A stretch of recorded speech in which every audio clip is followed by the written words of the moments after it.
Hi, and welcome to Book Talk. I'm Charlie Kale. Very excited to have here today critically acclaimed, award-winning author and educator, Sharon M. Draper, who we will now call Sharon, if that's okay with you. Sure. Welcome, and thank you for being here. Thank you. I'm glad to be here this morning. To introduce you a little bit to Sharon and give you an overview, I have a laundry list of accomplishments, and I won't go over each one, so I'll hit some of the highlights.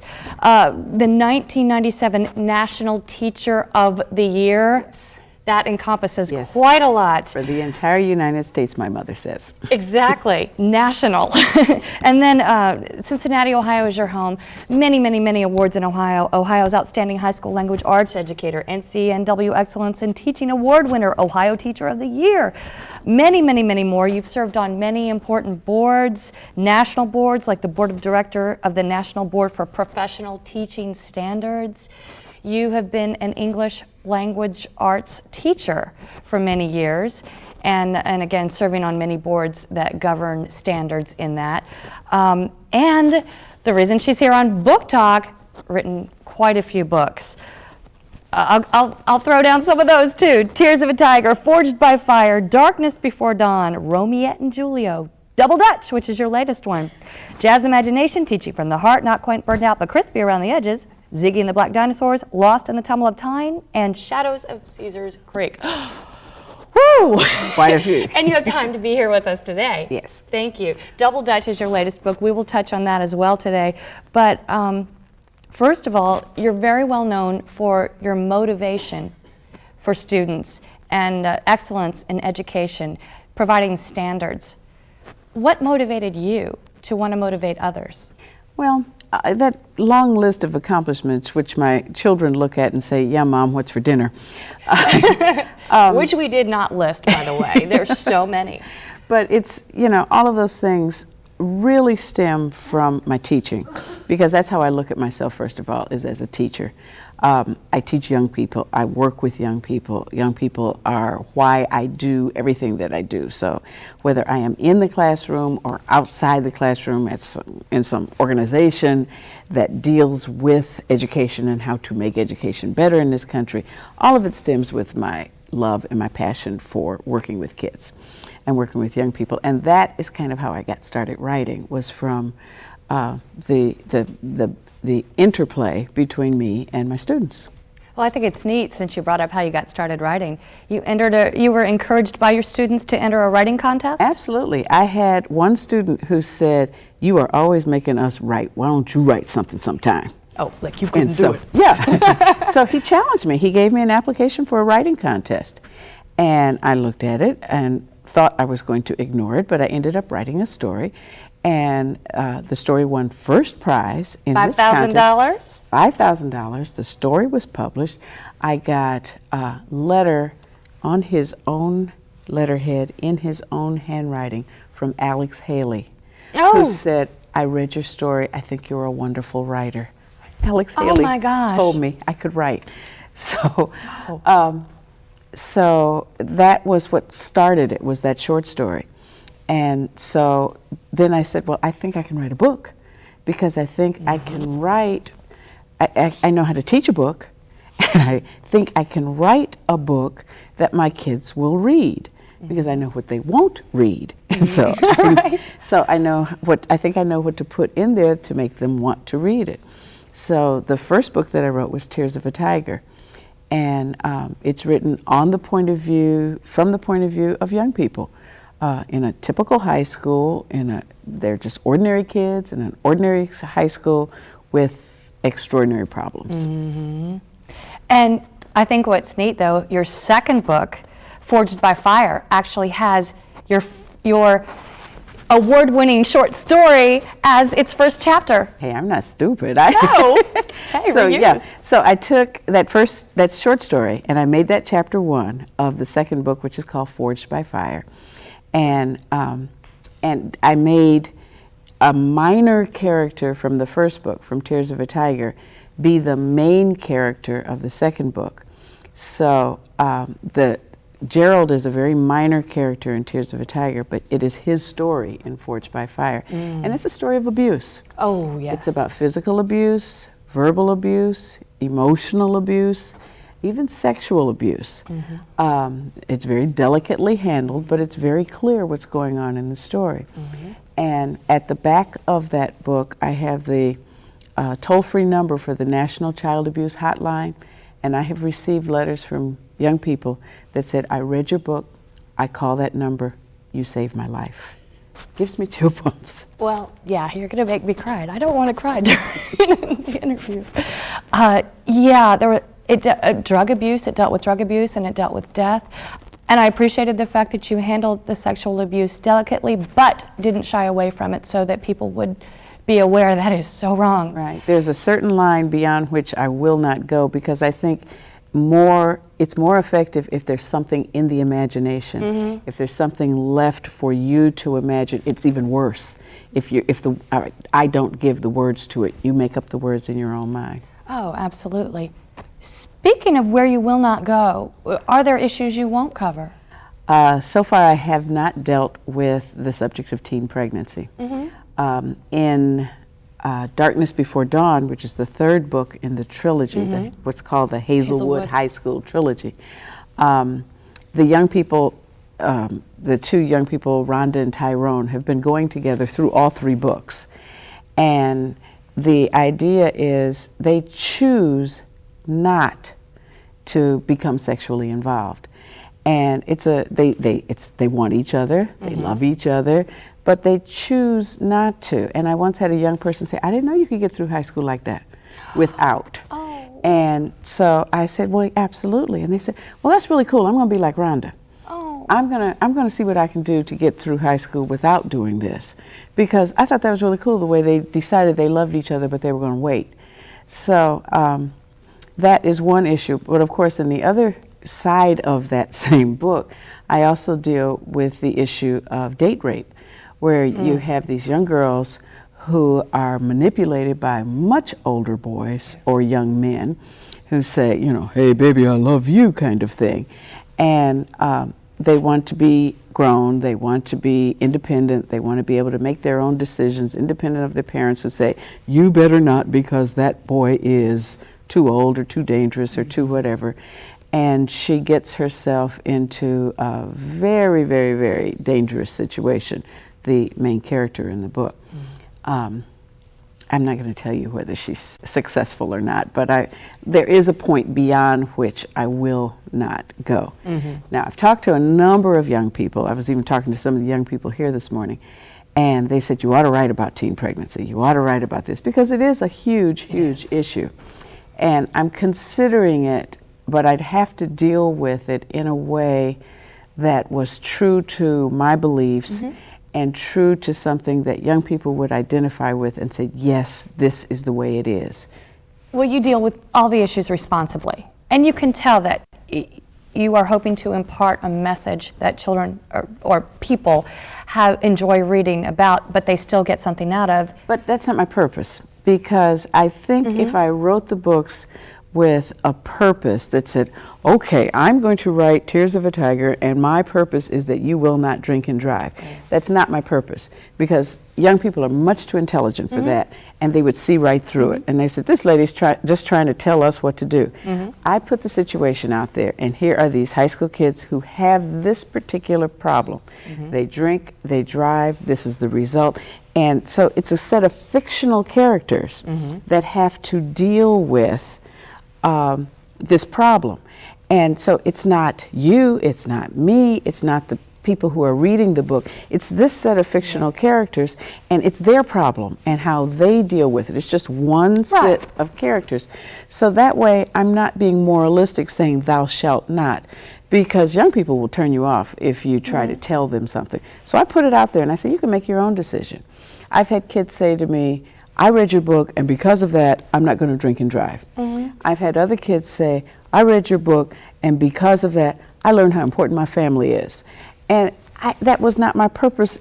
No. Neither of those was my purpose, but if they get that out of the book, then that's good. They're not preaching. It's just that you see the consequences as the story develops. You see consequences of actions. Right. And they can draw their own conclusions from it. The best kind of book is you draw conclusions from what happens to the characters. And the conclusion should not be drawn for you. And there are a number of choices and a number of decisions that the characters could make or maybe should have made in the course of the book. But that's something for discussion. That's not a moralistic issue. Right, right.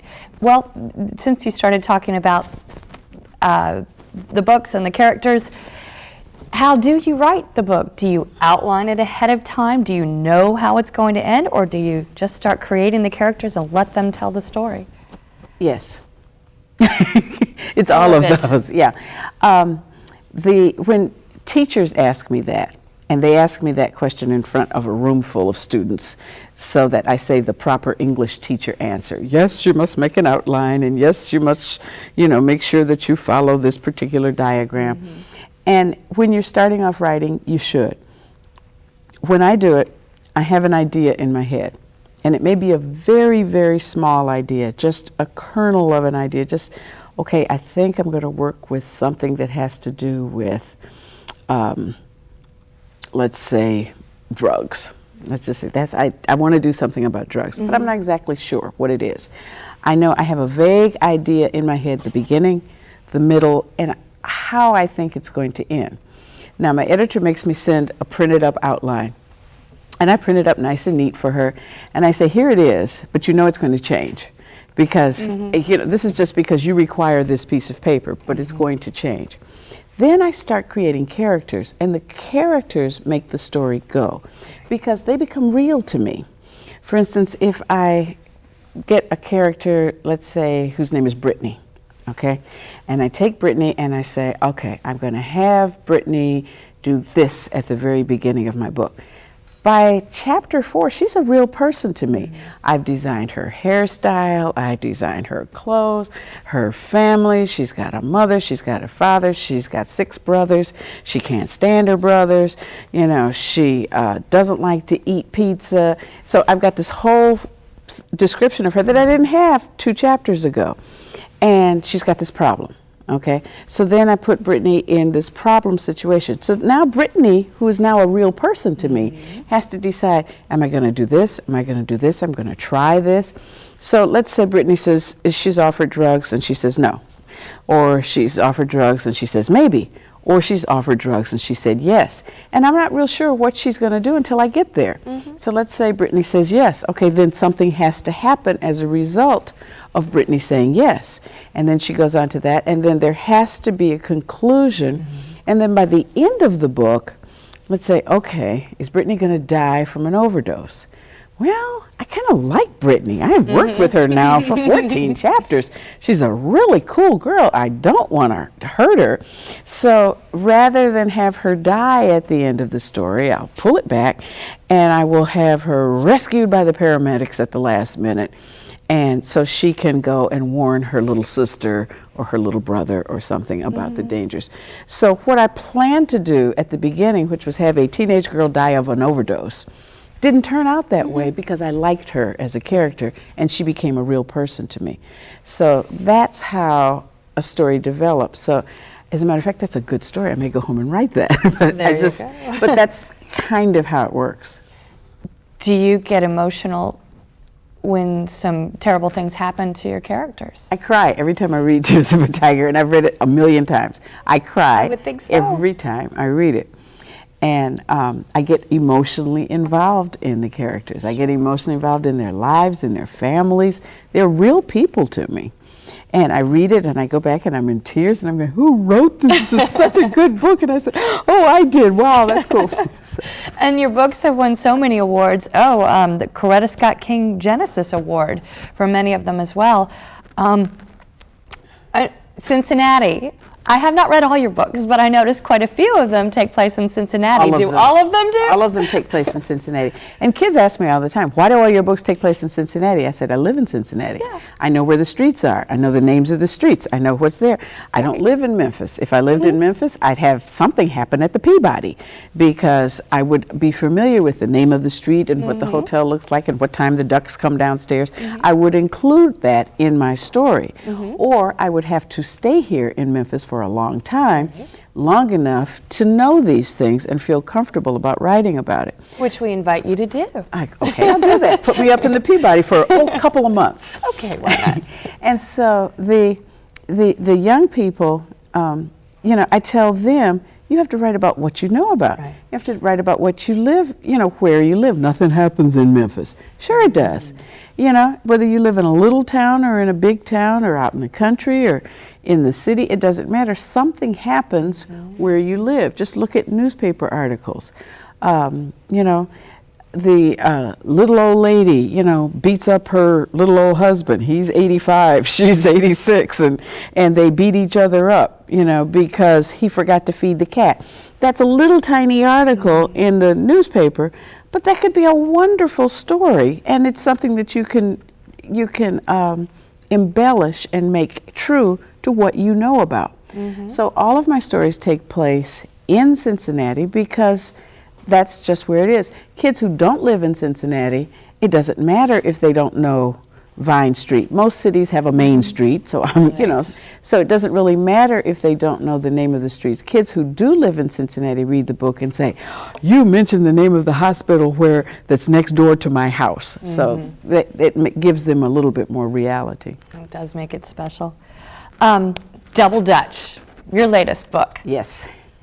Which is fun, and you love all the characters, even the bully twins. There's something about them to like, because every person is a full person and has loving qualities and parts you don't like. So I like the fact that you don't make them cardboard figures, you make them real. They have to be real people. Right. The whole idea behind Double Dutch is there's a duality. Everything is double. Everybody has one story that they tell and one story that is real. And a lot of young people have that. This is my real life, and this is the face that I put on for my friends, because I don't want my friends to know my real life. So everybody has two stories. The main character is Delia, and Delia is hiding something. She has a secret that her friends don't know about, her parents don't know about. Her best friend Yolanda has an uncomfortable home life, and she covers it up by lying. Yolanda, why didn't you do your homework? I had open heart surgery last night, and so I could not do my homework. There's Randy, who is living alone and is afraid to tell anybody. His father hasn't been home for 6 weeks, and he's afraid to tell, because if I tell, my dad's going to get in trouble. They might take him away. They might put me in a foster home. I'm afraid. I know he'll be home tomorrow, and I'm okay. I'm okay. I'm a big kid. I'm okay. So he's all by himself, and nobody knows. The Tolliver twins, who in themselves are the double threat in the story, they are bullies. They're mean. Everybody's afraid of them. The kids are afraid of them. The teachers are afraid of them. But is there another story behind the Tollivers that is the reason for their threats and their menacing and their meanness? So all of that is woven together behind the sport of Double Dutch, which the kids are involved in. How did you know so much about Double Dutch? Well, when I was a little girl, I used to jump Double Dutch. But there is a international Double Dutch team. They have tournaments all over the world. I learned that. There are teams. The Japanese team is just unbelievably good. They have an international thing. They meet every year. It's a well-organized sport. And so I went to the Double Dutch tournaments. I practiced jumping with them. Those kids just blew me away. And so I was able to put reality to it, because that's the kind of thing that you have to experience in order to write about. You can't just say, well, this is what the tournament is like. You have to be there. You have to see how huge the gyms are and how the crowds and the smells and the feeling and the excitement in the air and the whipping of the ropes and those kinds of things. So all of that's kind of like the sport that weaves together the kids in the story. You feel like you're in the gym with them, and you certainly knew all the divisions and all the terminology. So that's why I was wondering if there was some double dutching in your life. So I can tell you definitely researched it well. It seemed like some of the issues in Double Dutch weren't quite as heavy as some of the issues in earlier books, which is not, good or bad. It just seemed that way. I did that on purpose. Okay. when I first started writing, I thought I was writing for high school kids. The kids in the stories are high school age. They all go to a high school. They're all 10th, 11th, 12th graders. But I found that my biggest readership is middle school. 7th graders write me. 6th graders write me. I read your book. It's the best book I've ever read. And in 6th grade, you know, some of these kids I think are a little bit young for the issues that I deal with in the trilogy. So I said, I'm going to write a book that's perfectly okay for younger readers. Not babies, but a little bit younger readers. So my 4th graders who want to read Forged by Fire, and I just don't think should, can read Double Dutch, and it's okay. So there's the same amount of intensity, but I don't deal with the heavy, heavy issues that I do in the other books, because I wanted to give the 4th, 5th, 6th, 7th, 8th graders something to read and something that parents would not feel uncomfortable with. Because I've had complaints, I don't want my little darling reading this. I said, okay, we'll have them read this. So I needed something for that particular age group. My high school readers who read it say, yeah, that's pretty good. I like that. My middle school readers who read it say, oh, that's so wonderful. Because 4th graders all want to be in 8th grade. 8th graders all want to be in the 11th grade. 11th graders all want to be grown. So it kind of moves up like that. And one of the themes in there is being your best and knowing that you can do it. And I assume that that is something that you work hard in all your excellence for teaching standards, that you work hard in working to make sure that somehow is instilled within the students. Right. Well, this is what I tell my students, this is what I tell any students that I go and talk to, that you can do whatever it is that you want to do.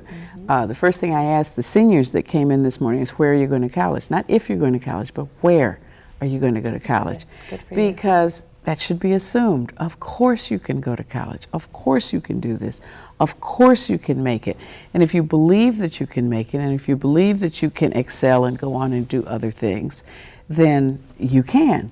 So I incorporate that into all of my life. My editor tells me, for instance, when Double Dutch came out, she said, this is the best book you've ever written. And I said, good, I've got another one coming up. And she says, well, it's going to be better. And I said, but you just got through telling me that this is the best. And she said, every book you do is going to be better than the one before. I said, but if it's best, how can it be better? And she pushes me to make it better. And so every book is a little bit better in the way that it's put together, the way that the stories work together, the actual writing style, because she forces me to make it better. The same way that I used to force my students when they were writing to make it better.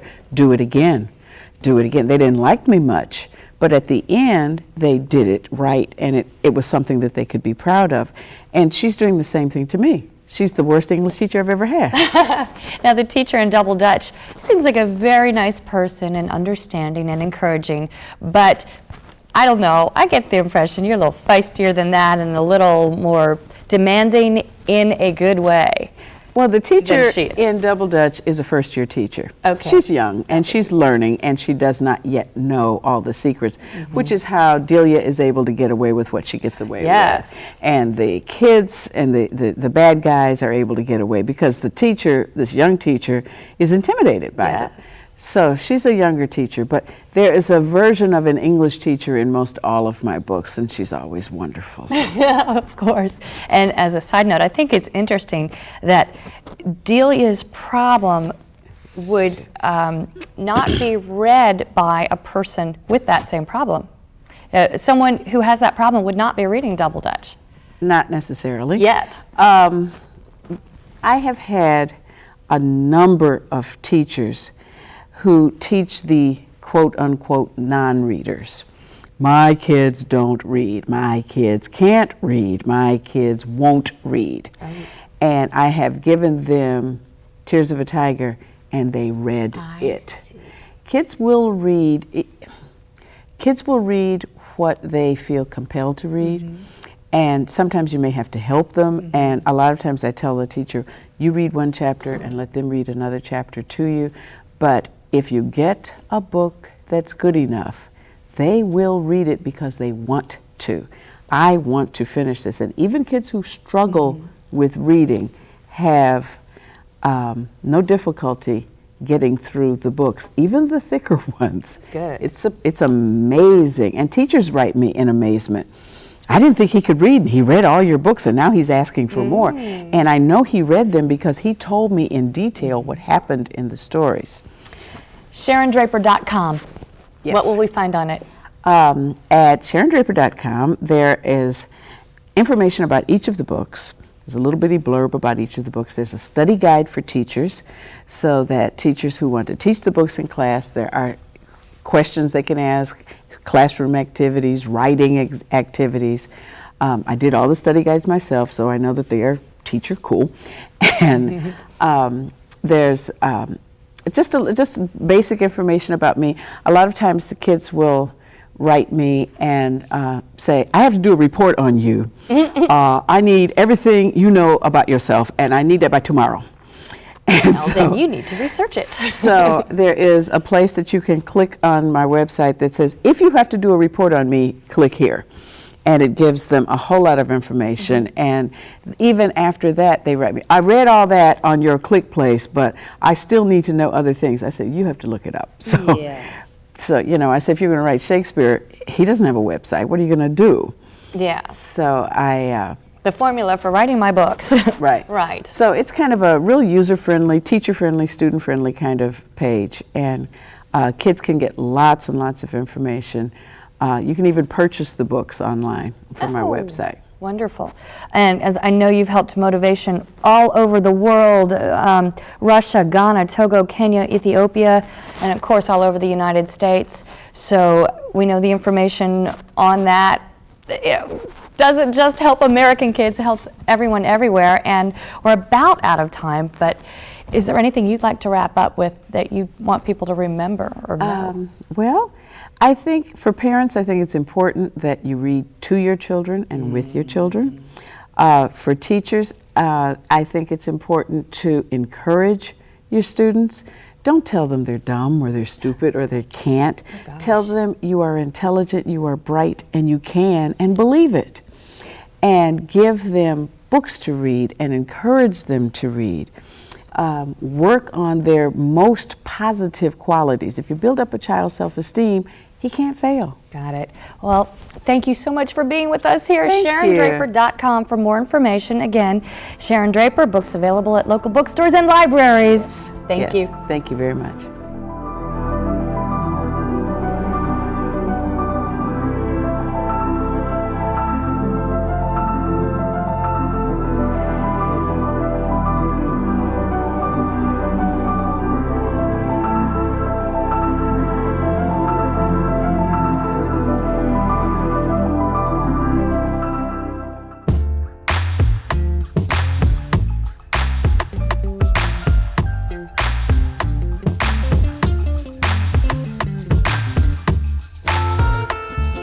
Watching the Library Channel, a broadcast service of the Memphis Public Libraries and the City of Memphis.